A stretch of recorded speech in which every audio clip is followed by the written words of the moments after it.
C'était une très belle journée. Les enfants du club étaient là, les éducateurs étaient là, tout le monde était là. Et effectivement, ce moment où avec les mamans, ou avec les épouses, ou avec les filles, d'entrer sur le terrain, c'était assez symbolique, mais on y tenait. Donc ça, c'est très réussi. C'est des moments de partage, en fait. C'est-à-dire que dans les moments de construction qu'on a à faire, sportivement, et puis un peu dans les coulisses du club, donc ça donne du baume au cœur, et puis ça fédère surtout. Voilà. Donc ces moments-là sont super importants. On va enchaîner les équipes de jeunes, les seniors, féminines. On est toujours dans le même projet de reconstruire le club. Donc des bons moments qui nous permettent peut-être d'accélérer certaines choses d'ailleurs. Comme vous venez de l'écouter à travers cette interview du président Fabrice Clément, c'était jour de fête au stade Michel Farré de Mondeville où plus de 1000 spectateurs sont venus soutenir Luçon Mondeville pour ce 6e tour de Coupe de France face au QVI Rouen Métropole. Les pensionnaires de Régional 2 n'avaient pas à rougir face à cette équipe de N1. Tous les ingrédients ont été mis du côté du club pour que la fête soit réussie. Il ne restait plus qu'à Mathieu Chevreau, son staff et ses joueurs d'assurer le show sur le carré vert.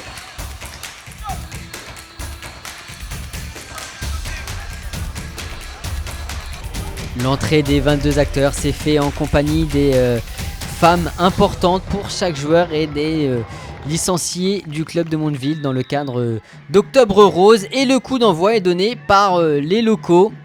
Et dès les premières minutes, les Mondevillais qui veulent montrer qu'il va falloir compter sur eux et sur leur pression dans ce match, avec tout de suite le danger qui est mis devant le but de Pierre Patron. Et cette tête qui est repoussée par la défense, mais voilà, tout de suite une grosse pression des Mondevillais. Il s'ensuit ensuite un gros round d'observation où il n'y a pas grand chose à se mettre sous la dent, mais à la 21e minute de jeu, Jarjou qui ouvre le score d'une frappe magnifique sous la barre transversale qui laisse Gaylor Leplay malheureusement impuissant. On revoit ce ballon qui tape la barre transversale. Quelques minutes plus tard, c'est Isaac Chipamba qui pénètre dans la surface de réparation et qui fait le break. 4 minutes après, à peine après l'ouverture du score, 2-0 pour QRM. C'est la douche froide pour les joueurs de Mathieu Chevreau. Et donc le break qui est fait, mais Mondeville qui va réagir par l'intermédiaire de son numéro 9, Lucas Marie, et cette frappe repoussée par Pierre Patron.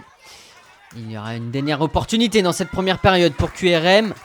Mais score à la mi-temps, 2-0. Ouais, c'est ça, le coach il nous a dit de nous lâcher.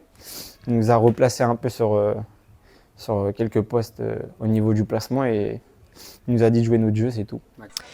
Vous avez entendu Lucas Chichois. On va voir si les consignes sont entendues par le reste du groupe. En tout cas, on voit des Mondevillais se porter à l'attaque avec cette frappe de Clément Rioux qui passe non loin. Et cette nouvelle occasion pour Lucas Marie qui est bien captée par le gardien. Un nouveau centre, Hugo Folio qui le contrôle. Et le poteau de Mathieu et Courtemer. Voilà, Mondeville qui continue de mettre la pression. Et QVI qui s'en remet à des frappes lointaines, comme à cette image. Et puis à la 75e minute de jeu, il y a cette expulsion de Najib Sissé. Un premier tournant peut-être dans cette rencontre, du moins dans cette seconde période. Nouvelle occasion pour les Mondevillais avec cette frappe qui manque le cadre. Et on retrouve Lucas Marie, l'intenable numéro 9 qui lance Cyril Coup d'Union qui loupe sa frappe malheureusement. Il y aura une nouvelle occasion avec cette tête repoussée par le gardien. Et à 10 contre 11, QRM qui procède en contre. Et là c'est Noah Descalom qui a bien failli faire basculer la défense de Mondeville. Mais à la 92e minute de jeu, c'est Lenny Piringuel qui vient mettre le 3e but et clore définitivement les débats. On voit ce but au ralenti. Il y aura une dernière opportunité sur corner pour Mondeville avec cette tête une nouvelle fois captée par Pierre Patron. On en restera là, c'est une fin de parcours en Coupe de France pour les Mondevillais. Place désormais au championnat avec cet objectif de remonter en R1.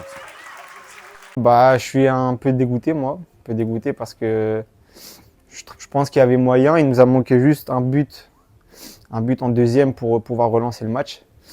Mais ouais, un peu dégoûté de ne pas avoir joué directement notre jeu dès la première mi-temps. Et voilà, juste dégoûté. Un petit peu parce que avec beaucoup de recul, on a été très loin au retour de la première mi-temps où on s'est clairement fait accélérer 2 fois sur 2 pertes. Malgré tout, sur la première mi-temps, on n'était pas hyper bien organisé. Dès lors qu'on a mis le feu sur les 10 premières, après on a commencé à reculer. Et donc forcément, contre un adversaire de cette qualité, ça fait toujours plus de mal. On part avec des intentions bien meilleures, on arrive à remettre cette ligne un peu plus haute qui nous permet d'être 2 fois plus emballant dans ce qu'on essaye de mettre en place.